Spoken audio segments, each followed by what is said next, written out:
welcome you all today. My name is John Mercanti. I was the 12th Chief Engraver with the U.S. Mint in Philadelphia, and I've since retired. I retired at the end of 2010. I'm here with my wife.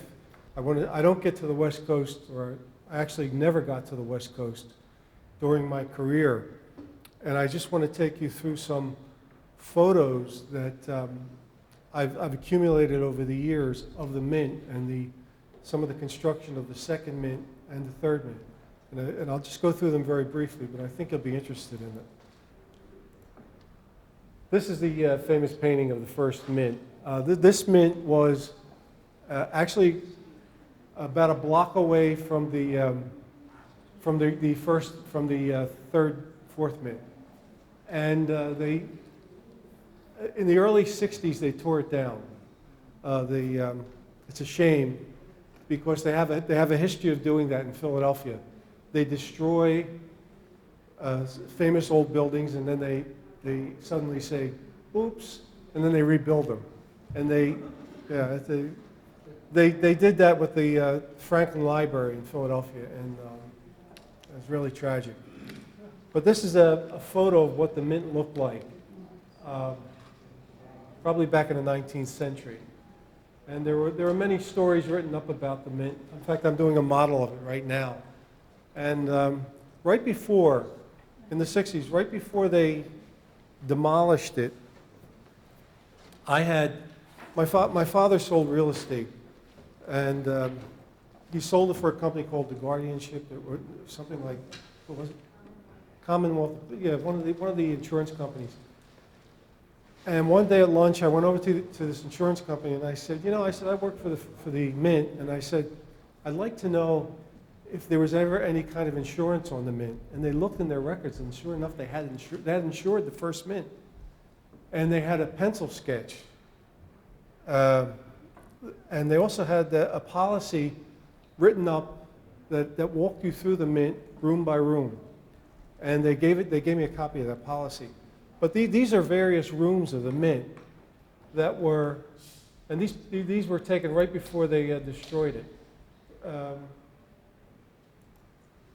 And then there's a small alleyway, and they meticulously went around the Mint and took all these photos of the building itself.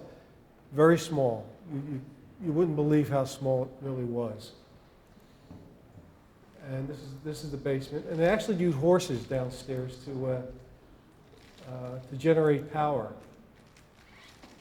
This is sad. It's sad that they actually demolished this beautiful old place. They should have kept it. How long did they use this Mint?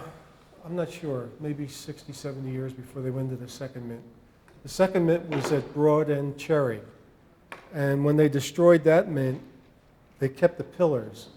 And they had 4 or 5 pillars that were in the front of the Mint. And they're the only thing that survived. And they're up on North Broad Street in Philadelphia in front of one of the colleges, I think Temple University. And they light them at night. You can see them. And these are some of the presses they used. And the famous picture of striking of the first coinage, supposedly with the donation of Martha Washington's silver. And this is a picture of the second Mint. And these pillars are the only thing that survived. And this is a photo of it. Right now, it was part of a department store. It's all gone. If you have any questions, please just chime in as I go along. And now these are some of the models that they used for the third Mint. The third Mint was at 17th and Spring Garden in Philadelphia. And right now it's the Community College of Philadelphia. And these are some of the architectural pieces that they had during the construction. And these photos are priceless. They really are. I should put them at some point in a book. I had them in my desk for years. We had a guy that worked with us who over the years, a lot of stuff was disappearing, and I hid a lot of stuff until he died, and then I brought it all out. But these actually belong to one of the organizations in Philadelphia, these photos. And when I gave them back to a gentleman at the Mint by the name of Tim, who was our archivist, he got in touch with them. Now this is the build. Here they are. They're clearing the groundwork now, and they're starting the construction of this third Mint here. This is a huge building. This is an amazingly huge building. And when they closed it to actually build the current Mint, they went into the smokestacks to scrape out all the gold and silver that they could, the precious metals. And then, of course, this is the new Mint today.